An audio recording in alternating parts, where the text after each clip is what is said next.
Hey, talking to Life's Math and History, and we are going to take a look at the quadratic type problems. So you might be thinking, oh, we're going to solve simple quadratics. Well, what happens is it's not simple as you think.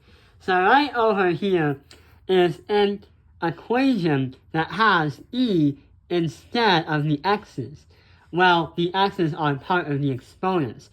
And the idea is this does look like a quadratic type problem because it follows the format of a squared, ax squared, plus bx plus c.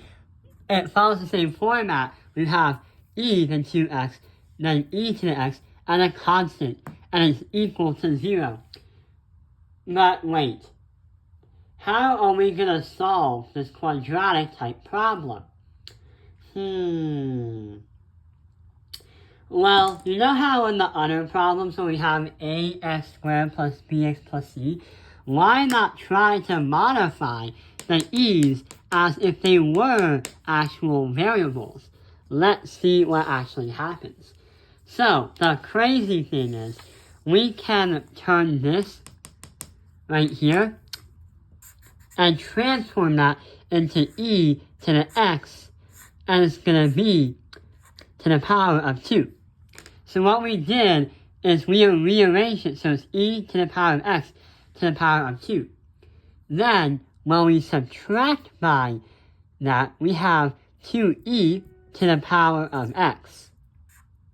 And that is going to minus 8 equals 0. So there's something really cool about this. We have a 2, a 1, and a constant. Thus, following the same rules of a 2, a 1 right here, and a constant right there. Therefore, following the exact same rule. Instead of trying to solve for what the exact value is now, we can simplify and say that e to the x in both of these scenarios is going to represent the letter u. So u is going to be a simpler way and a simple idea to help us get to our answer. What we do is make the problem simpler. Then we can make the problem back to the way it was when we get the right answer. So u squared, because there's 2 of them, subtract that by 2u, because we have a 2 right there, and subtract that by 8 equals 0. So when you try the diamond method, and you try to multiply it out, where negative 8 is on the top, and negative 2 is on the bottom, we are going to get negative 4 and positive 2. So we can say u minus 4 as 1, and then u plus 2. So we get our final answer, well, our prototype final answer, as u equals 4 and u equals negative 2.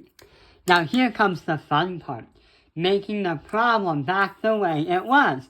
So we made the problem simpler, but now since we don't need to use u anymore, we can go back and refer to the top equation. So now this transforms into,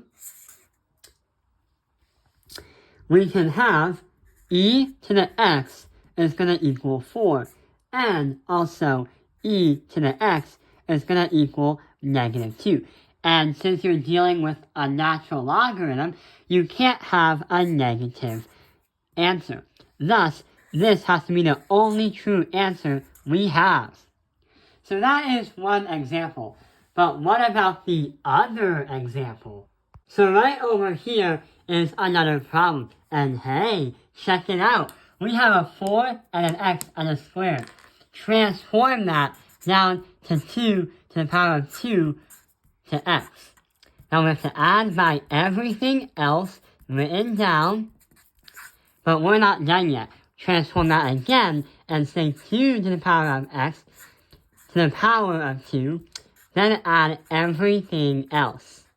And now, here comes the fun part. We're going to circle this, and circle that, and use that as our variables. So u squared plus 3u minus 540. And when you do that crazy diamond method, you get negative 40 and 3.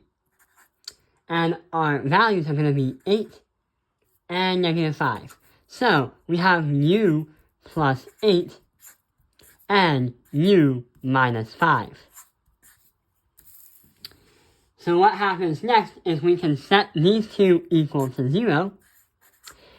We can say the u's, but now we gotta refer back to the original problem. Thus, we can say we focus on the two x's. So, q to the power of x is gonna equal negative 8.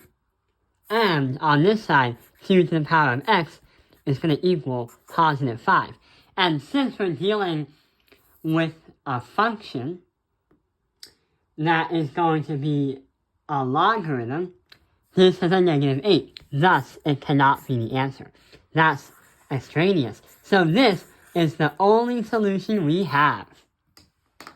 So yeah, that is how we understand quadratic type problems.